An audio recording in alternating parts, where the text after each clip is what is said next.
So glad I washed the mowers.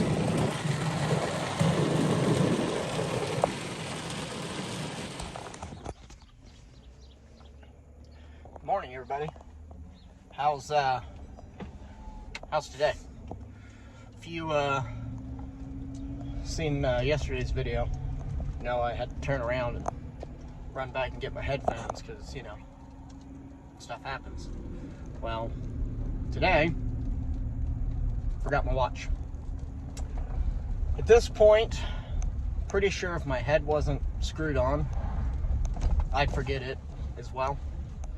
This guy walking by right now looks like Rob Deerdeck. I should have got him on camera, but I didn't. But maybe Rob's here in town. I don't know. We are in Ohio, so that's where he's originally from. But either way, out and about today. Got a handful to get done. Rain coming in tomorrow. I'm going to be a total washout, so I'll probably try to pick up tomorrow's stuff as well. But early start to the day. Say early, it's about 11:30 right now. Just finished the first one up. Got a little bit of footage on it. I'll throw it in here.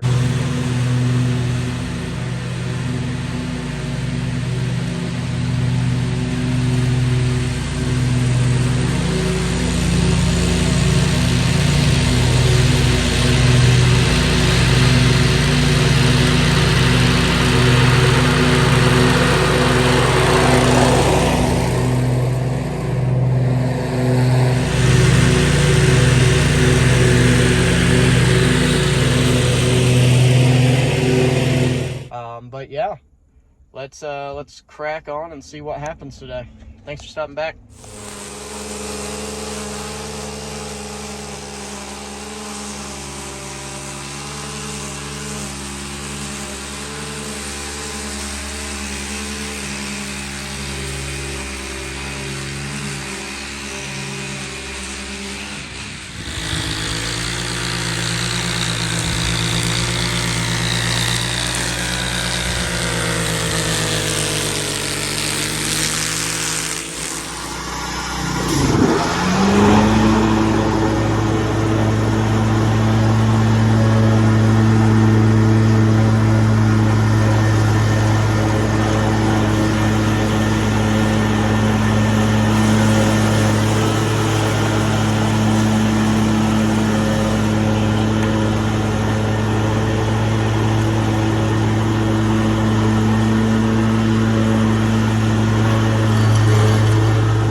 Alright, so here's one for you.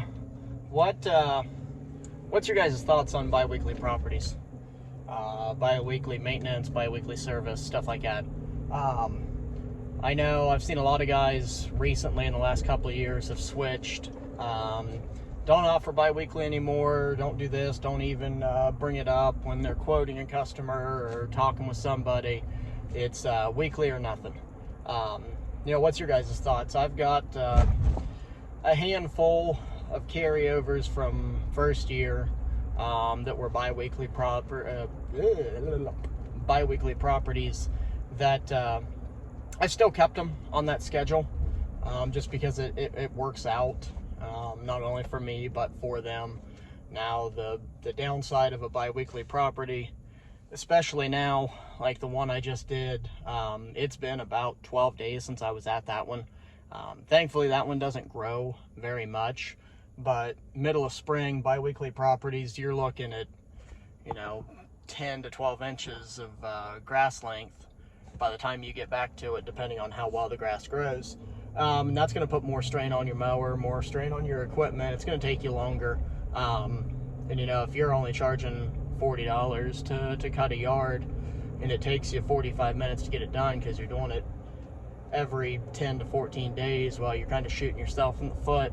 I know that's one of the big arguments I hear there. On the flip side of it, I know it's nice to not have a super heavily weighted schedule all the time. As much as I want to cram as many properties into the day as I can, sometimes it's nice just to have that little break period where you've got a half hour, 40 minutes that you don't have to be rushing around. Now, yes, am I losing out on the weekly revenue there? Yeah. But at the same time, if that's what the customer wants, you know, you gotta kind of provide for them. Not saying that the customer's always right. I know you hear that a lot, and I can give you scenario after scenario where customer thinks they're right, and in all honesty, we know they're wrong. This guy, holy moly, big old Freightliner dump truck trying to turn left while we're all, or turn right while we're all turning left. He about took out the car in front of me. But what's your thoughts? Leave a comment below. Do you guys do bi-weekly? Is it something you consider? Are you on the bandwagon of, no, I don't even offer it? It's not even something that I bring up. If a customer wants it, I tell them to go elsewhere. You know, it's just food for thought. Want to get your guys' feelings on it.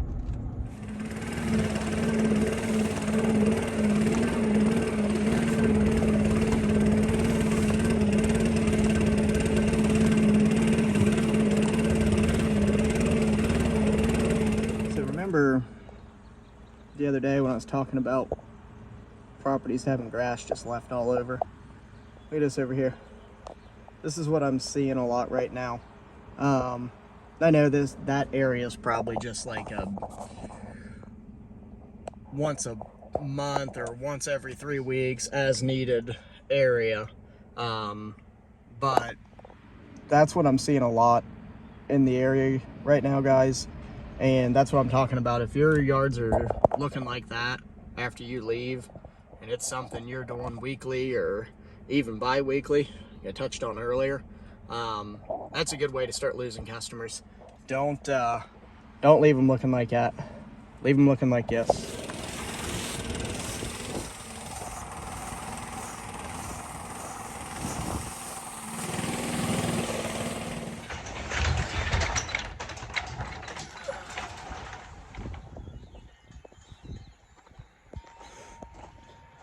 What's going on? It's the next day.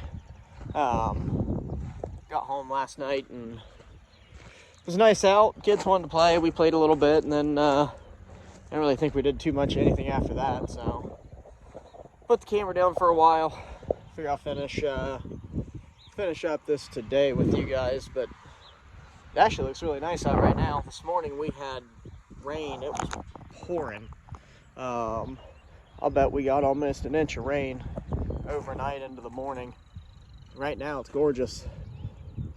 Still don't have a plan on going out or anything, so I'm gonna take this opportunity to get the mowers washed, get the mowers cleaned up, washed, make sure everything's good to go with them. We've been going pretty hard for the last 3 weeks, so give them a check over, get them cleaned up, and go from there.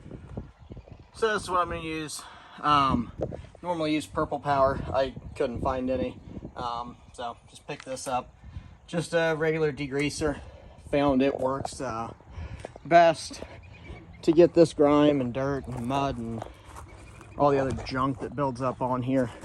I mean, you can see those wheels are supposed to be white and they're not. Nastiness on the deck. Power washer. Just a little Craftsman. Actually picked this up out of the trash. It was sitting on the side of the road. Some guy has thrown it away. I snagged it, took it in, had one of my buddies look at it. Turned out to just be oil in the carburetor. His guess was somebody tipped it over the wrong way or it got knocked over. Cleaned the carburetor up. Starts and runs every time.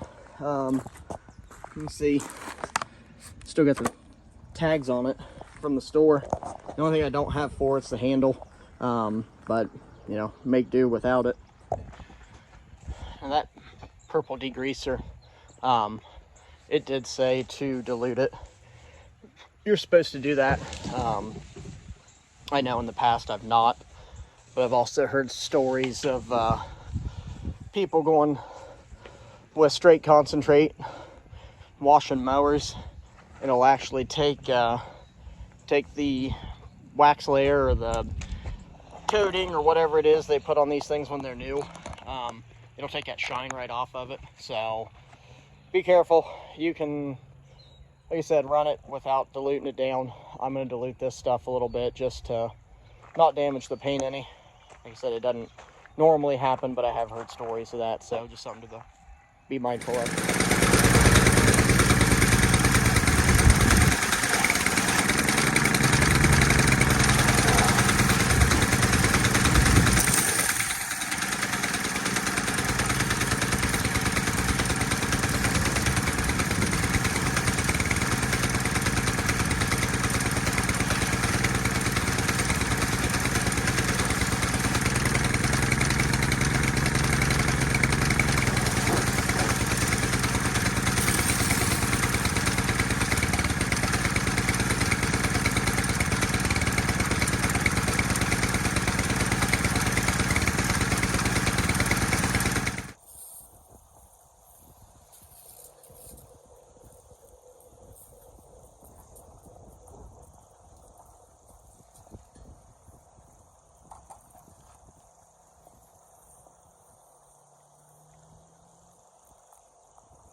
Something I want to show you up under here. That hydraulic right there, that transaxle at UHT, really need to make sure that that thing stays clean. You can get, I don't know if you'll be able to see, you won't be able to see anything, of course. Let me this way. There we go. See that little bit of dirt and grass and stuff that's packed up on there? If you get too much stuff built up on there, it can cause those things to overheat, and it'll actually ruin that transmission. I seen company last spring bought brand new mowers, brought one in to the shop, and they were saying after about 5 to 10 minutes of running, after the thing warmed up, they were losing power in one of their drive motors. Turns out they had a bunch of dirt and stuff built up on it, and that caused that thing to prematurely overheat, and it actually damaged the internals on it. And just in case you were wondering, that's not covered under warranty. Exmark came back with, well, maintenance wasn't done, proper maintenance. So do your best to keep those UHTs cleaned. That way you don't avoid your warranty, because those things are about $1,600–1,700 a piece.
turf tracer time.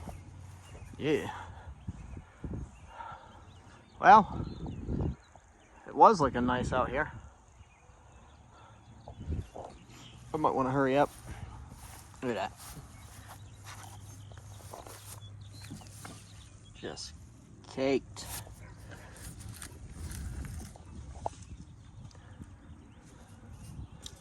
Thunder's coming.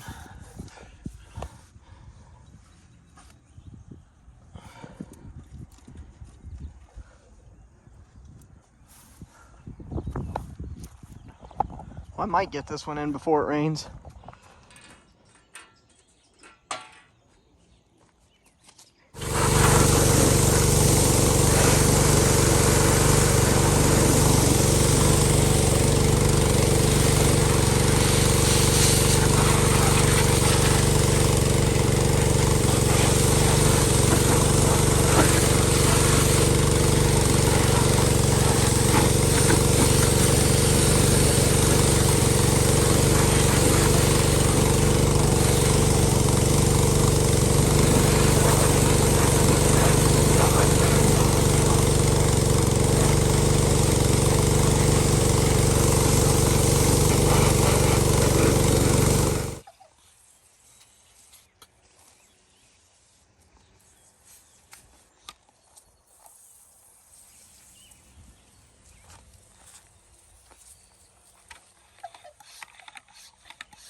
When you're washing,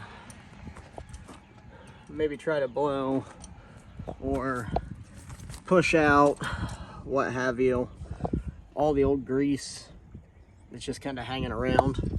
Now obviously I'll put fresh back into it after these are cleaned, but if you noticed, I tried to blow out a bunch of that stuff just to kind of free it up.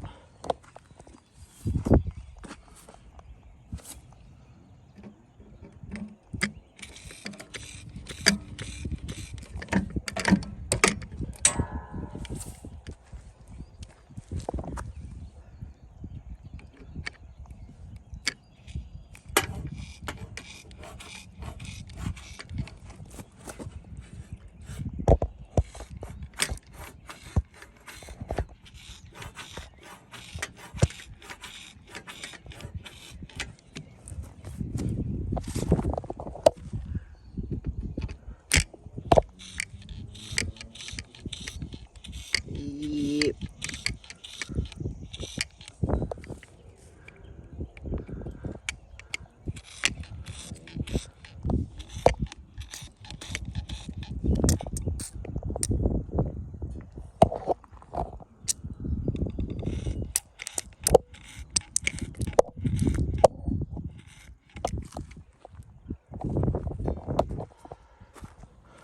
No such thing as too much grease. Maybe there is. I don't know.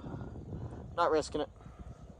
And just like that, looks like a brand new mower again. Even got those shiny white front casters.